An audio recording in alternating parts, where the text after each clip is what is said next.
Hey guys, autofanatic. I'm going to do a quick intro video on the DSC Magnetuner. This is for the Mag Ride. They make this system for the Corvettes, for Porsche, for the Focus RS, and for the GT350. I had this system back in November, and I only had it in the car for 3 days while I was on snow tires, so I ripped it out. And I'm going to be doing some tuning and changes on the chassis of my car in the coming weeks with new wheels and tires, a set of BMR Handling Springs, and then I want to start playing around with this and just compiling some more data to see where I'm going to go and how I'm going to fine-tune the values. So just want to show you the computer. I got this from RideTech, and RideTech laser cuts the bracket.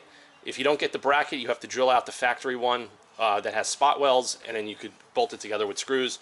Here is the programming port.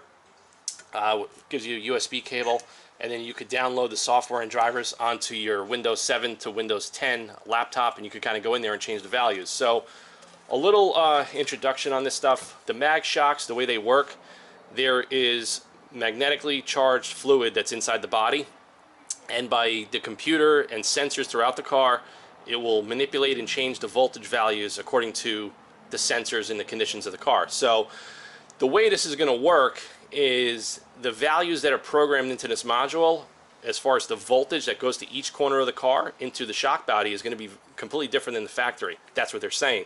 I didn't really notice too much in the few days that I had it in the car, but now I'm going to put it in the car. I'm going to drive the car every day. I'm going to document all of this. I'm going to fully do a detailed report on this on my website. I'll put a link to my website in the description of this video for you guys, so you could go over there and read that story. And like I said, GM came out with the Mag technology back in the 90s. In my opinion, as far as all the supercar manufacturers, I think Ferrari has fine-tuned and perfected it better than anybody in the world. That's just my opinion. I really think they took the Mag technology to a whole new level. So, like I said, this system, DSC, was designed by a professional race car driver, and he developed a unique algorithm of manipulating the values and the voltage throughout the chassis of the car. So when it comes to suspension tuning and setup, that's something that I'm really, really good at, and I have a very good feel as far as the dynamics and what little changes incrementally are going to do to the chassis. Because believe it or not, a set of coilovers out of the box is not going to be a perfect situation for most people, and it could take hundreds or thousands of hours of fine-tuning the ride heights, the corner balancing, the spring rates, you know, the valving for low speed, high speed compression. It is so much time to set that up. So we're taking a system now that Ford Performance must have spent millions of dollars developing, and we're going to see if we could fine-tune things a little bit better. I want to see if I could get the normal mode to ride a lot smoother, a little less choppy, a little less harsh. I want to see if we could get the sport mode to feel like track mode, and can we get the track mode to feel really tight and hunkered down like a real, real race car? Something a little bit smaller, a little bit lighter, even though this car is bigger. Can that track mode now feel like that? So we're going to see. So let me get the camera over to the trunk of the car, and I'm going to show you guys how this thing bolts in quick, and stay tuned for some of the feedback. Guys, we're over at my trunk, so all you got to do is pop out this plastic retaining clip here, and then these two threaded inserts here, because what we're going to have to do is we're going to have to pull the whole carpet section back. Take these, don't lose them, put them somewhere, and then with the panel clip removal tool, pop that out, save that as well, and we're going to pull the carpeting all the way back, and you're going to lift this out. And don't worry about breaking anything, you're not going to break this stuff. Okay, so now we got that fully out of my way, and that's it. So let me just show you guys a closer look as far as what we got here. So there is the OEM bracket. You can see that's where the RideTech bracket's going to bolt right in with the two 13mm bolts, and that's the factory magnetic ride control unit right there. So all we're going to do is take out those two 13mm bolts, disconnect the plug, pop it into the new unit, plug this bad boy back in, just like that, and it's going to get installed just like I show you guys here.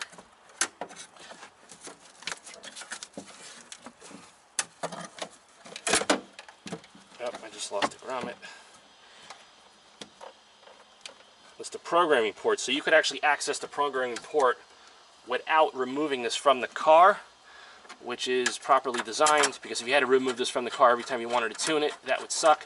It bolts in like factory, it fits like factory. Having the RideTech bracket just makes life a hell of a lot easier. It's fully stainless steel, it's not going to rust back here if there's any kind of water that gets in there.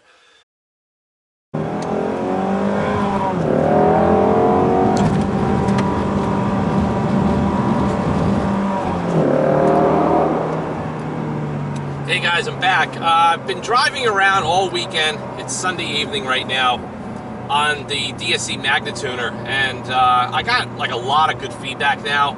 A lot of it's not really good feedback, but I just have to break it to you guys out there.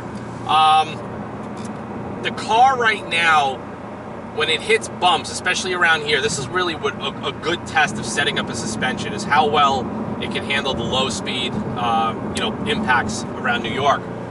So the DSC controller, as soon as I pulled out of my driveway Friday morning, it bottomed out the bottom of the car, which it never did that before. Even when I had the lower profile P4S tires in the car with all several sets, it never even did that. So that's how I knew something was wrong. So if you connect the unit, you can connect it backwards. If you connect the plug backwards, you basically have no drive mode select, no suspension, no steering adjustments at all, and the suspension feels as if you're riding on blown out shocks from a 1990s Lincoln Town car. It's just like boom, boom, boom, boom, boom, boom, all over the place. So basically, like, the whole car is being just controlled by the springs, and the mag shocks are not really doing anything. So I double checked it, I indexed the plug. I mean, you guys could see the back of the car is oscillating up and down, up and down. The way the car feels right now, okay, I'm in normal mode. Sport mode, I don't feel any difference. Track mode, I feel maybe a 5% incremental difference, but it's still not right. Now, I was told last year when I bought my first DSC controller that this unit comes programmed for this car, and it's going to be a drastic improvement in all drive modes. Well, I'm going to tell you guys now, either I have a defective unit or they failed to program it. So I didn't pull out my laptop, I didn't download anything, I'm just telling you by feedback of what's going on. And I got the camera. My camera is mounted on a custom fixture that I manufactured on the passenger seat. So I hope you're going to see the up and down motions that I'm feeling in my driver's seat, because it's really, look at this right here, watch. I mean, the car, it's just all over the place. You can even see the way I'm holding the steering wheel. It's too bouncy. Another thing I'm noticing too is that the car's pulling a lot to one side, and then it'll transfer to the other side. It's almost as if like the alignment is totally out of whack. Like I took the suspension out and I put it back in and it's all wrong, but I didn't touch the suspension. So the only other time I've ever felt something like that is on a coilover system where the external reservoir blew out and lost all the fluid on one side of the car. That's what that's kind of feeling like right now. And I'm going through this exit turn here, and the back is just bouncing and bouncing and bouncing. And a lot of you guys that have Mustangs and, maybe you've tested a lot of stuff out there, or maybe you had a GT with a suspension package, the way the Shelby feels now is if you threw a set of progressive lowering springs on a standard GT, that's how it feels. It feels decent, but it doesn't feel really sporty, doesn't feel really aggressive, doesn't feel very confident. And that's the thing with the S550 Mustang. The standard models, a lot of the suspension systems, it takes a lot of fine tuning to get them right. And that's one thing I love about the GT350 out of the box. It has that balance. It doesn't make that IRS oscillate and bounce and hop and go crazy all the time, especially like, where I'm driving the car every day. So the more I'm driving it, the more aggravated I'm getting, the more, prone to what I'm talking about. It's starting to make a lot of sense, but something is definitely wrong. Now, another thing that's happening, I'm going to go into sport mode now. My drive mode select throws faults constantly. So when I'm on the highway and I'm barreling really fast, and let's say I go from sport to track, it'll say drive mode select unavailable. Okay? The car never did that, ever, since my ownership of this car. So it's obvious that there's two things either happening, which I think one of them, because I program car computers for a very long time and for racing, so I kind of think I know what's going on here. I think whatever processing chip is in the DSC controller, it may not be able to process fast enough for how I'm trying to input the changes while the suspension is doing other things at higher rates of speed. And that's very common, believe it or not, with aftermarket computers and controllers. And you have to have a very, very fast, lightning fast processing speed to toggle between all these different modes and the CAN bus system and everything to work in sync. Otherwise, you're going to go through those, those faults all the time. And a lot of guys have that problem when they use piggyback modules on the Porsches and BMWs and stuff like that. It's because, you're not processing the data in the same time alignment as the rest of the CAN bus system in the car. That's just from experience. That's just because I understand what's going on. But you guys could probably see it in the camera. We're in track mode now.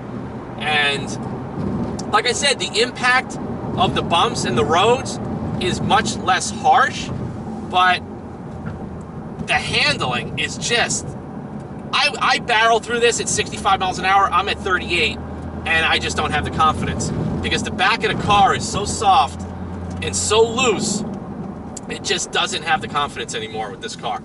So I think this system out of the box needs a lot of tweaking. Just like a set of coilovers. You're not going to put a set of coilovers, triple adjustable suspension on any car out of the box thinking it's going to be awesome. It doesn't work that way.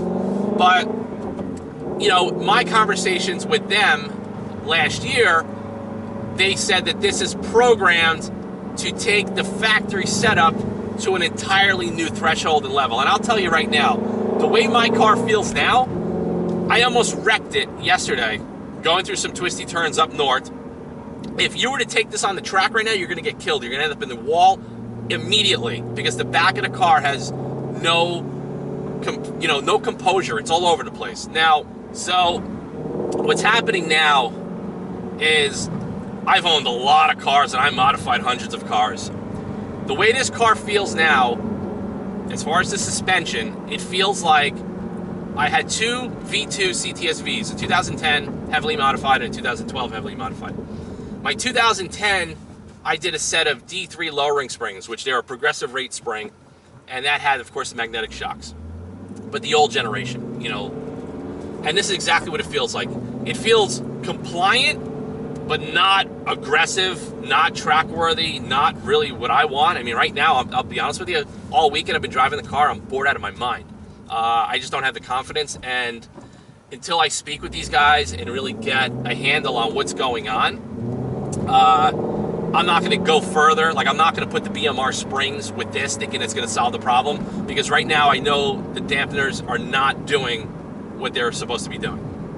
So that's just from basic feel. So what's happening now is it's got that progressive rate lowering spring feel. The back of the car is all over the place. Also, when you're going through a turn very aggressively, you feel the suspension trying to bite on the inside of the corner, and it's not there anymore. So it's definitely shock valving, because I could put the factory unit back in and the car goes back to what I say almost perfect. My only complaint with the factory system, I wanted it a little bit more aggressive. I wanted it more tight. I wanted the normal mode to feel a little bit better, maybe a little bit more compliant. Now, there may be special maps that have to be put into this control unit. I don't know.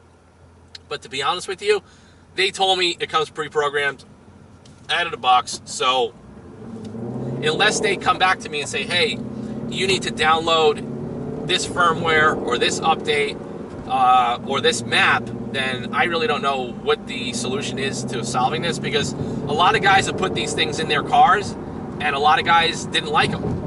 And that's just from guys that are flogging them on the track, on the autocross, guys that have played around with the settings. I really don't know. Like I said, I didn't get into the tuning aspect of it yet. That's just another realm of tinkering that I'm not going to get into right now until I know what's going on. But yeah, it just doesn't have it. And when the suspension is not, like when your shocks are not doing what they're supposed to be doing, you don't even have the grip. You don't even have the rear articulation as far as what's going on when you're trying to pull it through a turn. So it's just really weird. So I'm going to go on this road right here, and I really hope the camera is going to get an accurate indication for you guys as far as this rear bounce. And like I said, it's like having a passenger in my passenger seat right now. So you should get a pretty good, idea what's going on. We're going to go over this bumpy, choppy road. I mean, it's just ridiculous.